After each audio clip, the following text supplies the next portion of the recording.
সাত সকালে ২৬-এর ভোটযুদ্ধে বিজেপি মহিলা মোর্চার কর্মীরা গয়েশপুরের রংতুলি হাতে তুলে নিলেন বিজেপি মহিলা মোর্চার কর্মীরা। সামনেই বিধানসভা নির্বাচন, যদিও এখনও দিন তারিখ ঘোষণা করেনি নির্বাচন কমিশন, কিন্তু তার আগে দেওয়াল লিখনের মধ্যে দিয়ে দলের প্রচার শুরু করে দিল গয়েশপুর শহর মণ্ডলের বিজেপি মহিলা মোর্চার কর্মীরা। এদিন গয়েশপুর ৮ নং ওয়ার্ডে বিজেপি মহিলা কর্মীরা নিজেরাই চুন করলেন এবং দেওয়াল লিখলেন। তাদের উৎসাহ যোগাতে গ্রামের অন্যান্য মহিলারাও এগিয়ে আসলেন। এদিন মহিলা মোর্চার কর্মীদের পাশে ছিলেন বিজেপি মহিলা মোর্চার সভানেত্রী রীমা সাহা। আসুন জেনে নিই তিনি ঠিক কী জানাচ্ছেন। আপনারা দেখছেন মাথাভাঙা নিউজ পোর্টাল। এই ধরনের খবর পেতে আমাদের পেজটি লাইক ও সাবস্ক্রাইব করে রাখুন। দেখুন, প্রার্থীকে হচ্ছে এটা তো সর্বশেষ কথা, দল নির্বাচন করবেন, তবে প্রার্থী যেই হোক না কেন আমরা তার হয়েই লড়বো। এটাই বিজেপি পার্টির নীতি। আমরা এই নীতি আদর্শ নিয়েই চলবো। আর ভোটের দামামা তো অলরেডি বেজে গেছে। আমাদের দেখলেন পরিবর্তন যাত্রাও অলরেডি হয়ে গেছে, আপনাদের মাধ্যমে আপনারা সেটাকে কভারও করেছিলেন। তো সেই সূত্রে আমরা এখন মোটামুটি দেওয়ালগুলোকে নিয়ে তা কভার করা আরম্ভ করে দিয়েছি। তো এরপর যে প্রার্থী ঘোষণা হবে তখন থাকলেও দেওয়াল, তাদের নামগুলো লিখে দেওয়া হবে। আজকে কোন কোন জায়গায় দেয়াল লিখছেন? আজকে আমরা ৮ নম্বর ওয়ার্ডে আছি। এইটা গয়েশপুর শহর মণ্ডলের মধ্যে ৮ নম্বর ওয়ার্ডে রয়েছে। এখন এই দেওয়ালটা লেখা হচ্ছে, এরপর আবার কোথায় কোথায় যাওয়া হবে। ম্যাডাম, যেটা দেখা গেল যে এই অঞ্চলে কিন্তু আদিবাসী সম্প্রদায়ের মানুষ, তারা কিন্তু উৎসাহের সাথে তারাও কিন্তু আপনাদের তুলি কিন্তু হাতে তুলে নিয়েছে স্ব ইচ্ছায়। হ্যাঁ, কি বলবেন, এটা কিভাবে দেখছেন? হ্যাঁ, এটা আমাদের পজিটিভ সাইড। মানুষ যে আমাদের সাথে আছে এটা তার প্রমাণ দেয়। আমরা কাউকে ডাকতে লাগছে না, তারা নিজেদের থেকে এসে আমাদের সঙ্গে স্ব ইচ্ছায় তারা নিজেরা করবো বলে জিজ্ঞাসা করে নিজের থেকে এটা করার আগ্রহ জানিয়েছে। এটা আমাদের জন্য পজিটিভ। তার মানে এখনো ভালোভাবে আপনারা প্রচার শুরু করেননি, এখনো প্রার্থী ঘোষণা হয়নি, তার আগেই কিন্তু সাধারণ মানুষ কিন্তু আপনাদের পাশে এগিয়ে আসছে। এটা মানে কোন দিক ইঙ্গিত দিচ্ছে? এটা তো বলার অপেক্ষা রাখে না যে 2026 আমাদের জন্য ভীষণ ভাইটাল। আর আমরা খুব পজিটিভিটি নিয়ে মানে পজিটিভ সাইডেই এগোচ্ছি।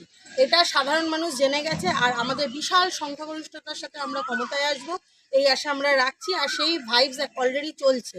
তো মানুষ আমাদের পাশে আছে, সেটা আপনারা বিভিন্ন প্রোগ্রাম, আমাদের মিটিং, মিছিল, পরিবর্তন যাত্রা, সমস্ত কিছু দেখলে আপনারা সেটা এমনি বুঝতে পারছেন। তো সেই জন্য আর ভোটের প্রচার দেখুন অলরেডি আমরা শুরু করে দিয়েছি। এই যে পরিবর্তন যাত্রা বলুন, বিভিন্ন পরীক্ষার জন্য কিছুদিন আমাদের পথসভাগুলো বন্ধ ছিল, কিন্তু তার আগেও হয়েছে, আবার খুব রিসেন্ট শুরুও হয়ে যাবে। তো প্রচার আমরা বন্ধ রাখিনি, প্রচার আমাদের সমগতিতেই চলছে। এবার পরীক্ষার জন্য পরীক্ষার্থীদের সুবিধার্থে আমরা কিছুটা স্থগিত রেখেছিলাম, কিন্তু আমাদের মতন প্রচার চলছে। এরপর প্রার্থী নির্বাচন হবে, ভোটের ডেট ঘোষণা হবে, তারপর এটা আরও জোর কদমে শুরু হবে। বলছি, কোন ইস্যুগুলো নিয়ে মানুষের কাছে যাবেন বলে ঠিক করেছেন? দেখুন, সর্বপ্রথম তো বুঝতেই পারছেন যে আমাদের এখন এই যে এসআইআর নিয়ে যে ভুল বোঝানোটা শুরু হয়েছে, তৃণমূল কংগ্রেস যে ভুল বোঝাচ্ছে মানুষকে। মানুষ কিন্তু দেখুন, আপনি সাধারণ মানুষের কাছে গিয়ে জিজ্ঞেস করুন, তাদের কিন্তু ব্যক্তিগতভাবে কোনো প্রবলেম হচ্ছে না। যাদের নাম ডিলিট হয়েছে তাদেরকে আমরা আবার বলে দিয়েছি যে এই ফর্মটা ফিল আপ করুন, আপনাদের নাম আবার চলে আসবে। কোনো হিন্দু সনাতনীদের নাম বাতিল হবে না। এটা আমাদের বারবার অমিত শাহজি, নরেন্দ্র মোদীজি আমাদেরকে আশ্বস্ত করেছেন। তো সেই হিসাবে আমরা এটাই পজিটিভ সাইডটা নিয়ে সবার আগে মানুষের মধ্যে যাদেরকে ভুল বোঝানো গেছে তাদের কাছেও আমরা এটাকে পজিটিভ সাইডটাকে নিয়ে আগে যাবো বলে ভেবে রেখেছি। এছাড়া তো বিভিন্ন কর্মসূচি রয়েছে। আজকে ভারতবর্ষের ইকোনমিক গ্রোথ বলুন, তারপরে নরেন্দ্র মোদীজির বিভিন্ন প্রকল্প বলুন, যে বড় বড় প্রকল্পগুলো সেন্ট্রালের আমরা পাচ্ছি না, সেগুলো যদি আমরা ক্ষমতায় আসি, ডবল ইঞ্জিন সরকার গঠন হয়, তখন আমরা সেই প্রকল্পগুলোকে, আয়ুষ্মান যোজনা রয়েছে, তারপর হচ্ছে যেটা বিভিন্ন জায়গায় যে এই যে লক্ষ্মীর ভাণ্ডার যেটা চলছে সেটা আরও বাড়বে, বন্ধ হওয়ার তো কোনো প্রসঙ্গই ওঠে না। আমাদের বিরোধী দলনেতা শুভেন্দু অধিকারী কথা দিয়েছেন যে এটা ৩,০০০ টাকা করা হবে। এই বিভিন্ন বিষয়গুলো নিয়েই এগোবো। বলছি, লাস্ট একটা কথা জিজ্ঞাসা করবো যে গত ৭ তারিখ থেকে গ্যাসের দাম বাড়লো। হ্যাঁ, সেখানে দাঁড়িয়ে তৃণমূলরা তারা কিন্তু রাস্তায় আন্দোলন শুরু করেছে এবং কেন্দ্রের বিরুদ্ধে কিন্তু আঙুলও তুলেছে। আপনি একজন মহিলা, আপনিও কিন্তু এই রান্নার সাথে একদম যুক্ত। সেখানে এই গ্যাসের দাম বাড়াতে আপনার কি কোনো সমস্যা হচ্ছে? গ্যাসের দাম, পেট্রোলের দাম, এগুলো তো আমি, আপনি বা নরেন্দ্র মোদী একা ডিসিশন করে এর দাম বাড়ে না। এগুলো এই যে যুদ্ধকালীন পরিস্থিতি সারা বিশ্বে চলছে, সেই জন্য বিভিন্ন যেখান থেকে আমাদের এগুলো আমদানির জায়গা, সেই জায়গাগুলো ক্ষতিগ্রস্ত হচ্ছে। তার জন্য শেয়ার বাজার আছে, বিভিন্ন ওপর জিনিসের ওপর ভিত্তি করে যারা একটা শিক্ষিত মানুষ বা যারা এইসবের খবর রাখে তারা জানে যে এইগুলোর ওপর ডিপেন্ড করে গ্যাস পেট্রোল এগুলোর দাম ওঠানামা করে।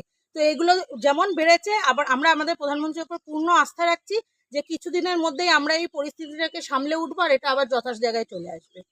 কি নাম আপনার? আমার নাম রিমা সাহা, ভারতীয় জনতা পার্টির মহিলা মোর্চার সভানেত্রী, গয়েশপুর শহর মণ্ডল। এই ভিডিওতে উপস্থাপিত সমস্ত সংবাদ, তথ্য ও মতামত শুধুমাত্র তথ্য ও জনসচেতনতার উদ্দেশ্যে প্রকাশিত। এই চ্যানেল কোনো তথ্যের সম্পূর্ণ নির্ভুলতা, পরিপূর্ণতা বা সময় উপযোগিতা নিশ্চিত করে না। এখানে প্রদত্ত তথ্য বিভিন্ন সার্বজনীন উৎস ও সংবাদ মাধ্যমের উপর ভিত্তি করে প্রস্তুত। এই ভিডিওর কোনো অংশ দ্বারা কোনো ব্যক্তি, প্রতিষ্ঠান, সম্প্রদায়, ধর্ম বা রাজনৈতিক গোষ্ঠীর বিরুদ্ধে মানহানি, উস্কানি বা উদ্দেশ্য প্রণোদিত বক্তব্য প্রদান করা হয়নি। এই ভিডিওর তথ্যের উপর নির্ভর করে গৃহীত কোনো সিদ্ধান্ত বা কার্যকলাপের জন্য চ্যানেল কর্তৃপক্ষ দায়ী থাকবে না। দর্শকদের নিজস্ব যাচাই ও বিবেচনার মাধ্যমে মতামত গঠনের জন্য অনুরোধ করা হচ্ছে। কপিরাইট সংক্রান্ত কোনো বিষয় বা তথ্যে কোনো ভুল থাকলে অনুগ্রহ করে সরাসরি আমাদের সাথে যোগাযোগ করুন। আমরা দ্রুত প্রয়োজনীয় সংশোধনমূলক ব্যবস্থা নেব।